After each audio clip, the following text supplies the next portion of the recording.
I'm going to show you how you can connect Google Drive to ChatGPT in just a few steps. So if you find this guide helpful, don't forget you can subscribe and like the video for more. So this is very easy. All you need to do is log in just ChatGPT with your account. Then click right here at the top right of the screen and go to settings. Once you are here, you will see this connected apps category. So click right there and you will see the different applications you can connect to ChatGPT.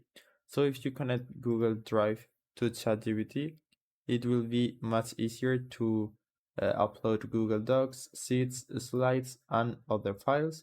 So this will help you a lot. You just need to click on connect, then select the account you want to connect, continue to give ChatGPT the required terms, and that's it. Now your account is connected. Now if we refresh the website, it's important that we refresh it. We can click right here and you will see this new option to add from Google Drive. So if we click there, you will see all your files, all your Google Drive files, and we can upload a file to ChatGPT directly from our Google files. And for example, what is this image about? And it will give us information of the file we upload. We can upload images, PDFs, or whatever you want. So that's it. I hope it was helpful and thanks for watching.